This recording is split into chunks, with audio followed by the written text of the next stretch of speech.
Well, welcome to the first episode of the Film Room. Welcome, guys, to the new and improved podcast with your host Jose Cantu. What are we?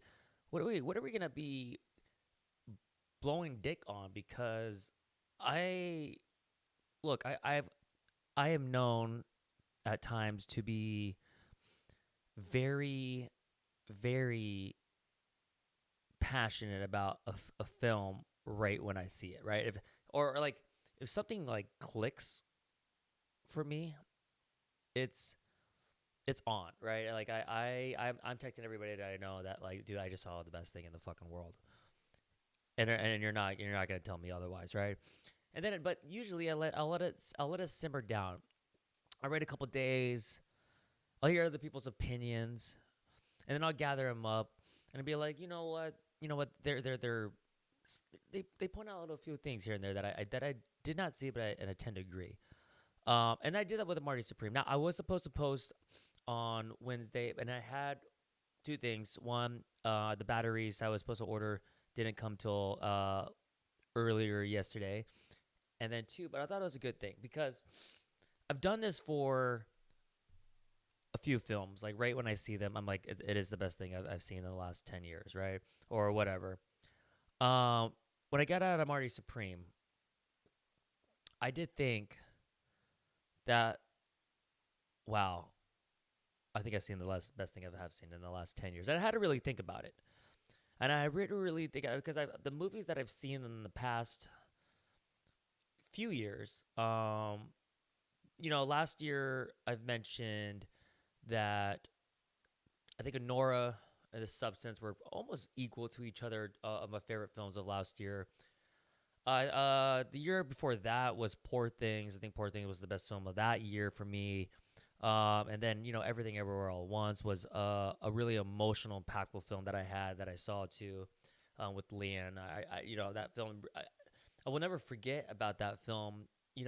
However you feel like it's overrated now, winning Best Picture. And what's so funny? That when that film came out in April, people were not saying the most overrated film. People were like literally saying you have to see this fucking movie. Um, so I don't think it's overrated at all. Even still, I think I watched it recently. It still has the same impact. Um, but I let that simmer down. I really think about like, okay, well, 2020, 2019, a really great year for film. Um, with Once Upon a Time, Uncut Gems, Marriage Story. Like shit, I really have to think really what really came out that year. But even then, I'm still thinking like, where does Marty Supreme rank? With that and what that, you know, a few days to think about it, and what really still sticks out and really kind of like feels like they could have worked on, right? Um, and it still sits with me. I've been listening to the soundtrack, and the soundtrack is so right. The film takes place. I'm thinking. I think it's in the 50s. Um, and for Josh Sadfy to make that decision on using a little bit of 80s music and a little bit of the original music playing throughout the movie really sets a tone of this is a universal story, okay? Um, you know, of a guy just trying to achieve his dreams, and I think I really relate to that. I think that's where the core stems from this movie is how much do I relate to it? How much do I really see the character in his eyes, and how I really on the decisions he makes. And a lot of people give this movie flack. And when you see it, you think this person, Marty, is a complete asshole. And he is. He is. There's no way around that. Like, yes, is he an asshole? Absolutely. But in order to really achieve your dreams, and if you really want to be the greatest thing at any subject, you have to be somewhat of an asshole. You have to be, you definitely have to be selfish for yourself. I think in anything you achieve in your dreams, you have to be selfish for yourself. Um, when there's the greatest person ever to do anything, there's always a loser in that aspect. You in someone else's eye, you're screwing them over. That doesn't, in this movie, Marty does he screw people over? intentionally and unintentionally, in both ways. Yes, he does. The whole movie, because I did see some reviews saying like, oh, it's hard to root for this guy, and I don't believe that at all. I do not believe that at all. I think Timothy Chalamet. I think this is going to be the role that defines him for a while. I thought in the movie, he has movies that he has to carry, right? I think Dune 2, over his performance in Dune 1, I think Dune carries on because he has to make that leap of a dominant, I want to say, because I don't know a lot about Dune, but he eventually becomes like a dictator, right? But ends up becoming like the leader of whatever. I don't really know much about Dune, but I know I like the movies. I like Dune over Dune. I like Dune 2 where it was leading to, and I thought he did an exceptionally well job when he's raising his fist on top of that cliff and he's leading his army, right? That scene, for how young he is in that movie, really brought up, amped up the intensity of that, at such a young age. And so you could definitely see that this guy is going to be the movie star of the next 10 to 15 years. I think he's going to take Leo's spot. There's a video of me before talking about a few years ago that he is going to do it, and this movie definitely puts him in that spot. If he wins Best Actor, which I think he should, and I think he will, unless there's some age factor into it. A lot of the actors who should have won Best Actor before in their prime never win, right? De Niro, Pacino, Leo. You can even say, Denzel. Christian Bell, even though he won for The Fighter, I felt like he should have won a little bit earlier in his career. But you take when they usually usually they give the actresses the trophies early in their careers, and they kind of sprinkle out. Actors, they flip it and they make them wait years where they already hit their after they hit their prime, right? And they come back with another banger. Like, you know what? Oh, the 20 years that you've given a great performance, we'll reward you for this, for a really good performance, but not your best performance ever. But I think Chalamet might win it. I think the only way is if Leo somehow sneaks by, or this Michael B. Jordan talk that's coming out of Sinners. And I'll talk more about that in a bit. But I want to more focus on the movie and where it still lands for me. I think this is a very a high ranking film about a journey of a man trying to just fulfill his destiny. And whether he gets that or not is up to you. And I think what he does pretty well. What he does pretty well with Josh Safdie, what he does is leaves you at the end of like asking yourself, was it worth it, right? Was it worth completing your dream with pretty much screwing everybody else around you? Even in the movie, and his baby mama too, and he has a little bit of redemption of that. I guess I'm getting into a little bit of spoilers here. This is the first video, and I tend to like to talk without putting a little bit of a spoiler warning for you. So I guess there's a little bit of spoiler warning for it. But even at the end of the day, you could find out what the ending is, and still the journey itself is pretty intense. There's a lot of like intense moments in this film. Now, it's not like their usual like good times or uncut gems where there's just constant anxiety. Uncut Gems was their last film, so I would assume that you're gonna expect some of that intensity. You don't as much, but you're always kind of guessing what his decision is gonna make, and how can it get worse from here. What decisions is Marty gonna make that's gonna make this even worse for everybody? There are some things that like I said, I tend to be like, you know what? If I was him as a hustler, I would do the same exact thing. How he treats Gwyneth Paltrow's character, how he treats Tyler the Creator's character, how he treats I don't know the actors, but the bigger guys, the actor, how he kind of treats him, and how some of these people let him treat them as that though too. They're not unaware of his scheming abilities. Some of them join in on it, and some of them are very aware of it, and they can't push away. So some of it is on him, and some of it is on everybody else, right? Fool me once, shame on you. But it becomes to the point of, well, you're feeding this guy, and because he's very charismatic, uh, on screen and on paper. And I think Timothée Chalamet again carries a lot of it on his back. Um, but I do want to talk a little bit about the the ending a bit, because I think that's the central core of this movie that is asking you. And a lot of people that I've seen talk about this movie talk about, it's not fair for Marty to be such an asshole and also get what he wants. And I don't see it like that at all. I think he got something out of it that he didn't expect. Um, and it's kind of the fear I think a lot of artists could have. I think it's one of the fears that I have, and it's not really a fear, I guess you could say, but it's more of like, when you're pursuing your dreams, and at times you're always questioning yourself. You're always doubting yourself. Am I worth it, or is it worth it? And you just want some type of validation from somebody that obviously knows the field that you're trying to get in, right? And I always thought that to myself too. If sometimes you just want to put a movie out, and you don't know what happens after that movie.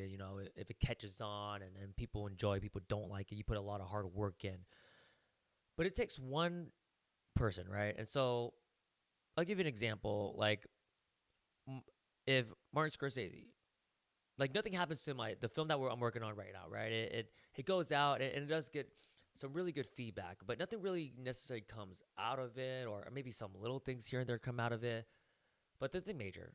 But somehow, some way, my film gets accepted into a New York festival, and Scorsese happens to be there, and he finds me out, right? He searches me out, and he says, hey, Jose, I've seen the movie. This is fucking fantastic. Now, I don't know what I can do for you, obviously, but I just want to let you know I saw the movie, and it's amazing, right? And that's sometimes, that's all you need. Sometimes that's might be the biggest thing that might happen in your life, because it lets you know that, like, in your back of your head, you're like, if I don't make it, one of the, if not the best director of all time, says that was a great fucking film. That's that's all you that's all you sometimes need, though. Uh, and with this ending of Marty going through this journey of fulfilling his destiny of becoming the best ping pong player ever, he does and he doesn't, right? Uh, he gets his chance of getting that answer that he probably wanted, and probably that he even needed. But then, when you achieve your dreams, that's the only thing you have, and you have no backup plan. And even if you don't make it, sometimes that reality hits you. And with the ending, with him coming back to Odesa's character, and I don't know her name, and I don't even I just met this Odessa chick is really making headlines, so I should really learn more about her. I think about her, but she did a really great job. But when he comes back to her, right, and he sees his baby that he's been avoiding at all cost. Even there's a scene in there too where it is pretty brutal of him telling her that, yeah, look, it's over. This is my path. That's your path. Just fucking move on. And he comes back to that reality, and the genuine smile has at the end of the movie is, it's the first thing he probably created or made that he's probably really happy about. Um, and like I said, is I a lot of, and this was the flack that Wolf of Wall Street used to get. Um, when Jordan Belfort, he turns himself in, he gets, or I forgot, he gets caught, and then he goes to a federal prison, and then he's in, like, for 4 years, and he's playing fucking tennis. They got that little wide drone shot coming out, and he's just playing tennis the whole time, and he's having a good time, right, for his punishment. And people were giving that shit as like, are we endorsing bad behavior? Is this a movie that people are gonna see and be like, sometimes there's just, you know, debauchery is rewarded. And a lot of people miss the message in that movie is, yeah, debauchery is rewarded, because we allow it, right? We're okay with the system, the justice system, to reward the rich. It doesn't give a fuck.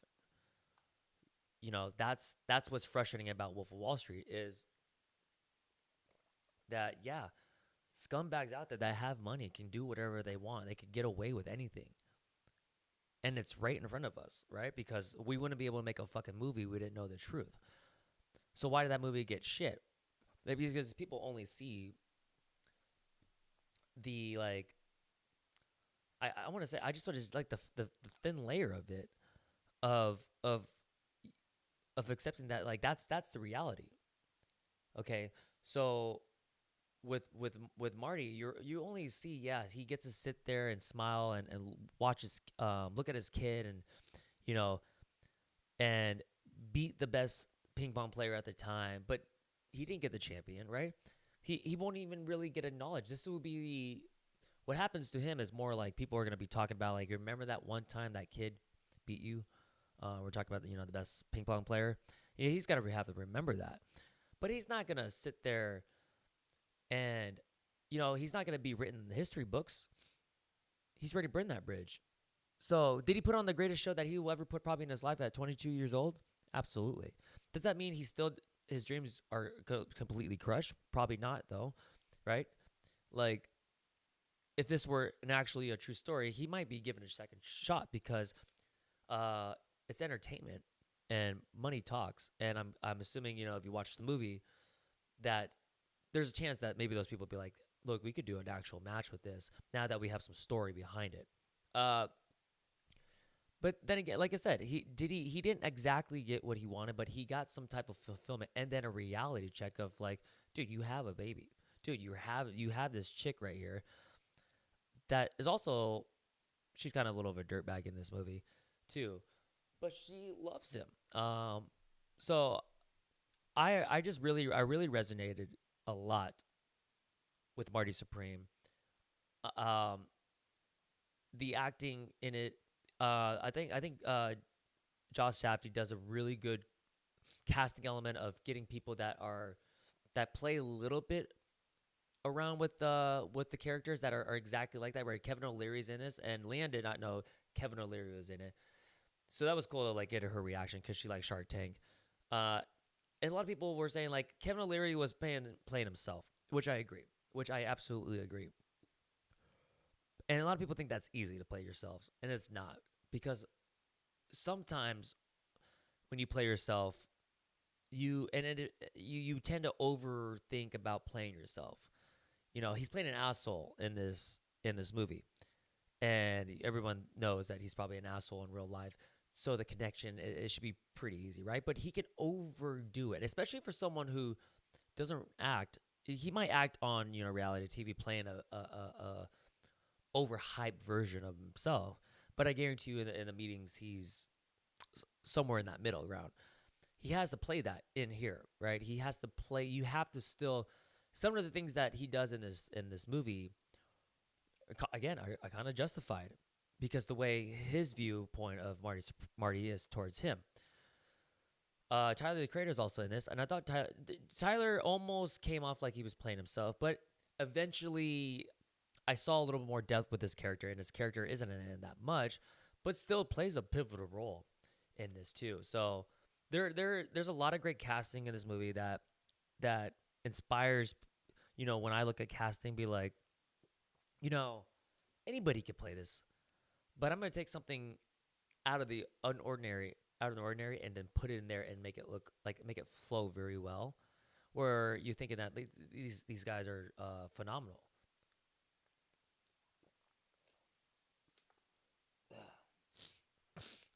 To have allergies to have allergies sometimes, it's just fucking annoying. right after the rain too. I already knew like after the rain, my allergies start to kick in. Everything's like I feel it. I really feel it. But I do want now. Now I do want to talk about more. Oh, what's my rating? What's my rating for this? And I want. I'm gonna give it a 9.5 out of 10, and here's why. I do think the second act between the second and third act does drag a little bit. I think that they're it's a weird feeling because throughout the movie, I was thinking like I wanted like how is this gonna? I was thinking how is this gonna end, but when is this gonna end? So it was a mixture of both, right? I was a mixture like okay, when is this gonna? Because it feels like there's still everything was tying in together. Don't get me wrong, I a lot of things from the beginning come back to the end and kind of like sew each other up, and it's like oh fuck, that's really cool how that his actions are snowballing to right now. But it does feel like okay, but when is this gonna end? When are we gonna see him get to the destination? Right, it takes a little bit longer to get to the destination, and so you could say it drags just a little bit. But also my anticipation was, but where is Marty gonna end up too? So there was a mixture of that. So I do get that a little bit because you tend to feel that part. But I still give it a 9.5 out of 10, and I think in the long run, it'll be the movie I probably want to watch again. It is absolutely funny too. A lot of their films, a lot of the Safdie brothers films are funny because it's just naturally um, the rhythm in it. When they talk shit to each other or they have something snappy to say, it is fucking funny. There's a line in there. There's an Auschwitz line in there that was so fucking hilarious. I like I actually bursted out laughing. I could not stop laughing at that line. The Auschwitz line. I thought it was something I would say. Like I said, I relate a lot to this character a lot. Which you could say is good or bad, but you know, like I said, when you meet someone that's actually pursuing their dreams, and that's in anything, you just tend to feel that energy off. You know, this is why a lot of people want to hang out with people that are in the same boat because just the motivation. You know, this movie is very highly motivated. If you ever feel like you're not motivated, click this movie on, or go to the theaters now and watch it because you will feel like, man, whatever it takes to accomplish something. And this movie is a great viewpoint of that because accomplishing your dreams is not gonna be pretty. And like I said, you're gonna screw somebody over without and with your intentions is not to right. But someone's got to lose sometimes. Someone's got to lose, and in someone's eyes, like when I enter contests, somebody's gonna win, and I'm not gonna win. And I might in my head be like, fuck that. Why, fuck that script, fuck that film in your head. But somebody's got to come out on top, and you just got to either accept it and then learn from it, or, you know, give up. Right? That you just give up at that point because this might be not for you. But I do want to talk about a little about the controversy of I see a lot of these videos on Michael B. Jordan how he should be winning Best Actor this year over Timothy Chalamet, and I feel like it's a race thing they're trying to do on social media, and it's really fucking annoying because with Sinners was Sinners is a really good film. Don't get me wrong. Up to that point though, 2025 was looking pretty weak. Mickey 17 was, in my eyes, a very very big disappointing movie. And there wasn't really anything relevant until Sinners. When Sinners came out though, Sinners really, I mean, if you look at the legs on the box office, people were talking about it was the hottest film. I mean, besides, did Minecraft come out after or before? I think it came out after. Um, but Sinners was the hottest film up to that point, and it's still very. I have to rewatch the movie, obviously. And I did, like I said, I did like the movie. I mean, is it like From Dusk to Dawn? Yeah, and it just sucks because you don't want to compare it. But if we're talking about Michael B. Jordan himself, I see these comments saying that like that he played 3 fucking roles, and I'm assuming they're talking about is when they turn into a vampire, and that's not a third role. He plays 2 roles. I'll give you that. Obviously, I'll give you that. But the transformation. It's not like he's playing what with the twins and then a separate entity of a vampire, right? That would be 3 roles. That would be 3 roles. He's playing 2 roles. One turns into a vampire. He's still the same dude that turned into a vampire. That's just it. We don't give Wesley Snipes credit, right? Or for playing like half vampire, half human, right? It's still the same role. There's still that transformation that, yeah, there might be a little bit different things with when he turns into a vampire that might change his personality, but he's still the same character, right? The character goes through that transformation. So it's still 2 roles. Don't tell me he's playing 3 roles. He's not fucking Eddie Murphy in this movie. Okay. Does he do a good job in this movie? Yes. Is it anything to write home about? No. Not really. Chalamet's character, Marty Supreme, literally carries the whole movie on his back. Sinners, there's a mixture of everything. I feel like Sinners more of an ensemble cast. I feel like Sinners is a more of a movie about the music aspect of it and black culture of it, more than Marty Supreme is about some Jew fucking trying to, try to play ping pong. Those are two. So I don't think Michael B. Jordan. But will Michael B. Jordan win an Oscar in his career? I think so. I think he's on the trajectory of, yes, he's gonna win an Oscar somewhere in his career. He definitely is one of the top tier younger actors working today. Is he gonna get the Oscar? No. Do people need to stop race baiting on if that there's a reason why Michael B. Jordan ain't winning the Oscar? It's not because he's black, okay? It's not because the whole Sinners movie is black. In fact, Sinners right now is doing what most horror movies haven't done in a long time, is actually be nominated for a lot of these festival awards. I think it was nominated for a little bit for SAG. I think it was nominated for I think Ryan Coogler was nominated for the Directors Guild. I, I fuck, dude. I think the last horror movie that's been nominated or should have been nominated was, Substance. And then you have Hereditary, which Toni Collette should have been nominated for. I thought Ari Aster should have been nominated for Best Director for that film. He didn't get anything. Was there outrage? Yeah, there was.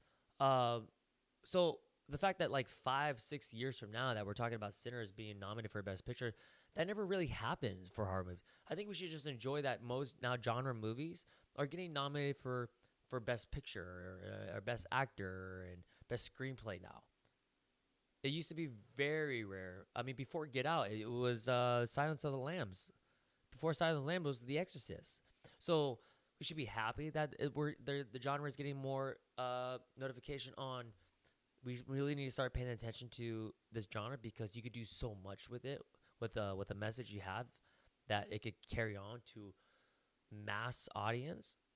We should appreciate it, but not everybody needs to be nominated or win because of X, Y, and Z. Chalamet, it might be Chalamet's year. I think the marketing for what he did and poured his heart and soul into the marketing a lot more than just what Sinners did if Michael B. Jordan was banging Haley Steinfeld on the side, right?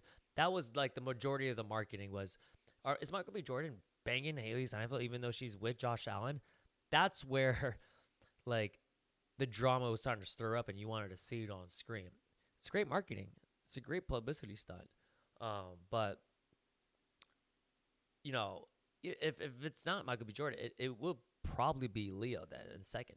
It's only because Leo's just really great in that role of being of a stoner dad. Leo's always going to be good. So he's going to get to that point where, yeah, he's always going to be great, where the nomination just is thrown out there just to get him to the Academy so that way the ratings get boosted just a little bit more. Just like with Nicholson, right? When Nicholson would always sit in front row, you got to put the cameras on him so the audience could feel like, oh, fuck, it's Nicholson. and that's where Leo's heading for. But no, look. It's Timothy Chalamet. It is gonna be probably his year, um, and I'm excited to see where his career is at goes. I'm excited for all Michael B. Jordan and Timothy Chalamet's career to go. But like I said, let's hold back.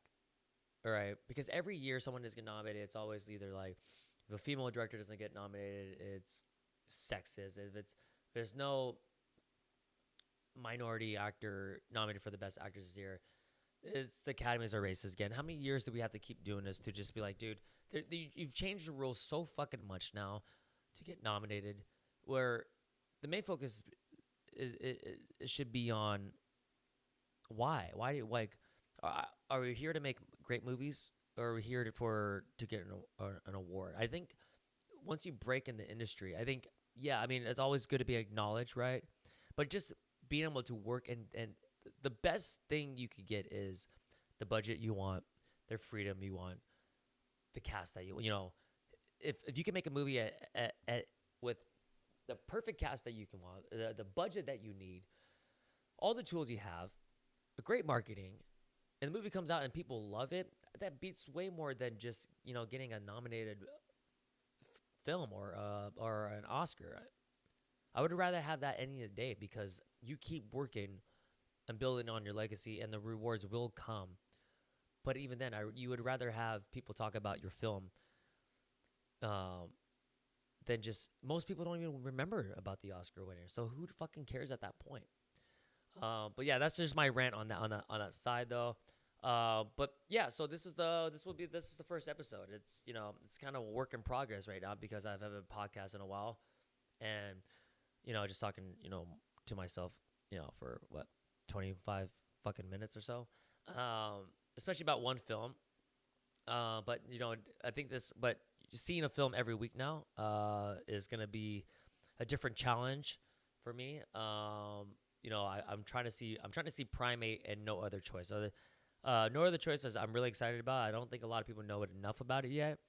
Primate, I think people know about it, and I've heard good things. I'm really like those horror movies, like those type of horror movies in theaters, just a little bit intensity. Luckily, I saw that it's like 90 minutes long, so it's not that long of a film. But I'm excited to get this channel rolling, and excited a lot to talk about films, and learning, to tone it down. Try to get those side rants and more linear where I'm talking to you don't know what I'm talking about. You don't even fucking know what I'm talking about. I don't even know what I'm talking about here, but yeah, I go see Marty Supreme. I think it's the best. Definitely, I think the best movie of 2025. It's not another ping pong movie. It's not another bit. Just I hate when people are saying, I don't know, it's a ping pong movie. If you think they're making a fucking 2.5 hour movie about ping pong, you think A24 is gonna fork out $75 million for just a movie about ping pong? Okay, we're gonna lose A24 if we don't go and support their movies. They're not making a movie just about ping pong. Use your fucking brains. It's not just about ping pong. Okay? But I will see you guys next week, and take care.